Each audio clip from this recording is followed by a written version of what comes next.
after I had been active in the ministry for about 10 years, the chair of that congregation's Staff Parish Relations Committee, otherwise known as the Human Resources Team for the church, well, appeared in my office without warning me. I didn't know what to expect. So we took chairs and chatted for a few minutes, and the chair looked at me and said, "You're tired." Well, inwardly, I breathed a huge sigh of relief, because that's all that was about, no problem. So I laughed a little bit and replied, "Well, sure I am. It's one of the hazards of the job." The chair looked at me again, not unkindly, but also not really friendly, and said, "You don't understand what I'm saying.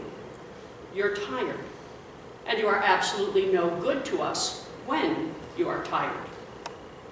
Well, that got my attention, but in defense of myself, I said, "Well, that may be, but the work does have to get done." And the chair said, "Yes, it does, and you have a congregation full of people who can do that work." Well, as long as we were being honest, I decided to say what I really felt. And the chair was being forthright. I decided I had nothing to lose, so I said, "Well, sure they can do the work, but they won't do it as well as me." I was young, forgive me. And she said, the chair said, "No, they probably won't, but they will do the work well enough. And when you are tired, you can't give me your whole attention. You can't give anyone your whole attention. Your own stuff keeps getting in the way, and you can't hear what people are saying when they come to you. Rest is part of your job. It's not an easy part, but it's a part of your job that you have to take seriously." Well, after I went home and licked my wounds and thought about it for a while, I realized that conversation changed how I do ministry. That was the day I began to include rest as part of my job. It's the day I learned to share religious authority, meaning the people of the congregation do ministry every bit as well and often better than I do. Thank God. The chair was right. The congregation knew how to do the ministry of the church. And it's the day I realized that a congregation cannot expand God's love to others if the pastor insists on doing all the work him or herself. And that conversation also changed how I feel every time I read the passages from Mark that Betty just read to us a few minutes ago. You see, Jesus was tired. His followers were tired. They knew they needed to get away for some food and for some rest. And so many people had come that he was absolutely depleted. As we say in the office, he was out of nice. So Jesus told his followers they needed to get on a boat and get away for a while. So they got on a boat to sail to a different spot, but the people of the crowd saw where they were headed and ran to get there ahead of them. So as the boat landed, Jesus saw a whole other crowd of people waiting for him to teach, waiting for him to preach, waiting for him to heal, waiting for him to do all those other things. And Jesus saw the crowd and knew that for now rest had to wait. Food had to wait. So he got out of the boat and immediately began to teach the crowd. He even served that crowd dinner, the feeding of the 15,000. And Jesus found a way to keep going because he had to keep going. And we do that, don't we? Needs continually present themselves, so we just keep going. Parents continue to care for their sick children. Hungry children have to be fed 3, sometimes more times a day. Caregivers keep offering care. And we keep answering the phone, we keep checking our email, we keep responding to texts when we work at home in the morning, afternoon, and evening. And we do these things ourselves because we're pretty sure that no one else is going to do them as well as we do. Nobody else is going to take care of that person we love as well as we do. Nobody else is going to do the work at the office as well as we do. Nobody's going to take care of the kids as well as we do. We keep doing all those things because we're pretty sure we have to do them. And we refuse to rest because we are told our worth is found in our ability to work and be productive. We don't rest because there's always something to do, or we're always looking for something to do. We don't rest because many of us just don't know how to rest. And some of us don't rest because we received messages when we were children that resting was considered laziness. Anybody else get that message growing up? Oh yeah. People who rested were people who would never be successful, or people who would never be able to take care of all the advantages and opportunities, or they were people who were simply too lazy to be productive. My mother used the phrase often that she would rather wear out than rust out. And when machinery was no longer useful, she was raised on a farm, when machinery was no longer useful, it would sit and it would get rusted out and no longer be useful. Well, the message meant resting meant you were no longer useful to anything or anybody, and there was no worse sin. Jesus, however, knew the importance of rest. After the crowd was fed and all the leftovers were picked up, Jesus got his followers onto a boat to start back across the Sea of Galilee. And once he was alone, he went up into the hills to pray.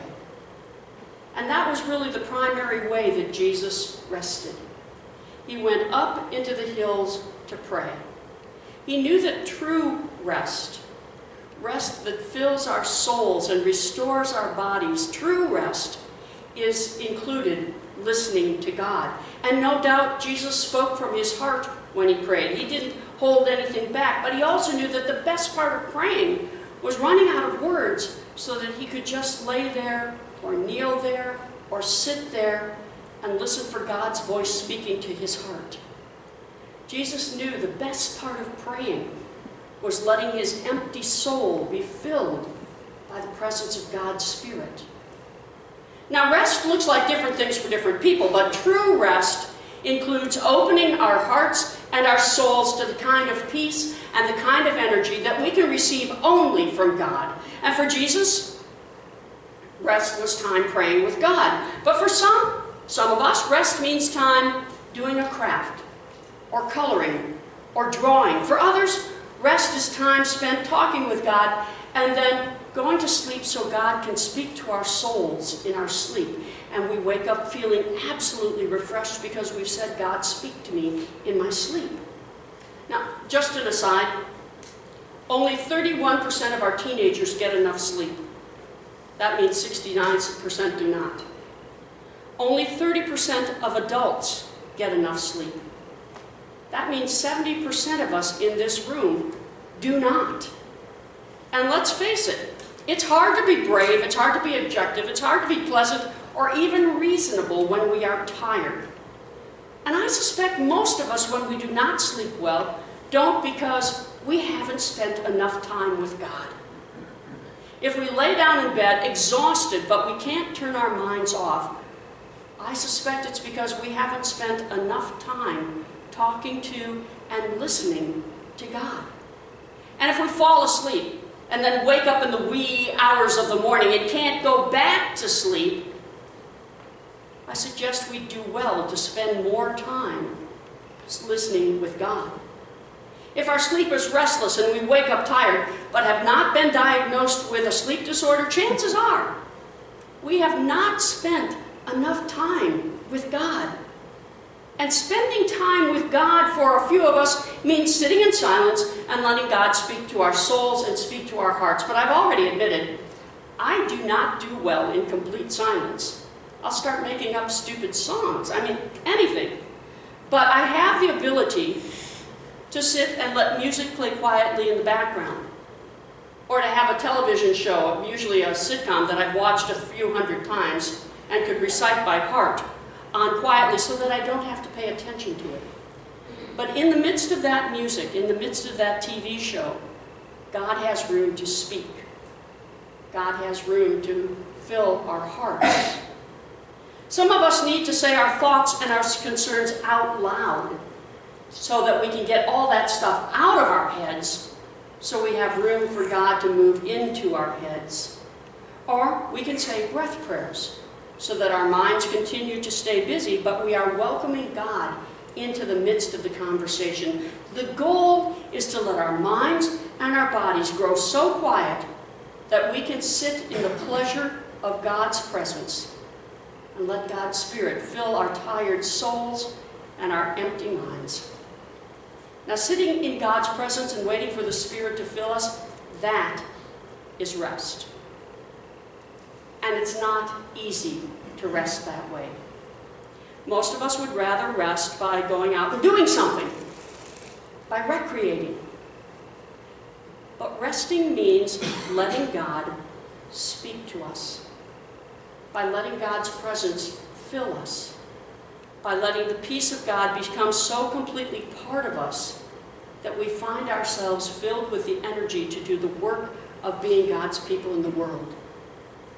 Rest is work, and it's not easy work, but it's work that is essential if we want to live our faith in our everyday lives. Rest is the work to do that we need to do if we expect ourselves to step up and be there for others, even on those days when we get on the boat to escape, but everybody's there waiting for us. One of the best lessons we can teach our children and our grandchildren and our neighbor children and our nieces and our nephews, one of the best lessons we can teach them is modeling the importance of rest and teaching our children how to rest and listen for God. And one of the best things we can do is show our children that it's important for us to rest and let the Spirit fill us. Because let's face it, running on empty is not the message we want to send to anyone. So friends, today I declare that rest is part of our jobs as people of faith. And all I'm asking for is 5 minutes a day. 5 minutes. It doesn't seem like a lot, but those 5 minutes will fill us in ways that we've never been filled before. Those 5 minutes will allow us to sit quietly in the presence of God and find our batteries recharged, find our spirits filled, find a peace that we didn't know existed. 5 minutes to rest and listen for God and let God fill us up. Rest, it's not an easy job, but it's the most important part, one of the most important part of our jobs as followers of Jesus our Christ. It's a good day to go home and rest, isn't it? It's a good day to go home and let our minds and our bodies grow quiet so that God can come and speak with us. Amen.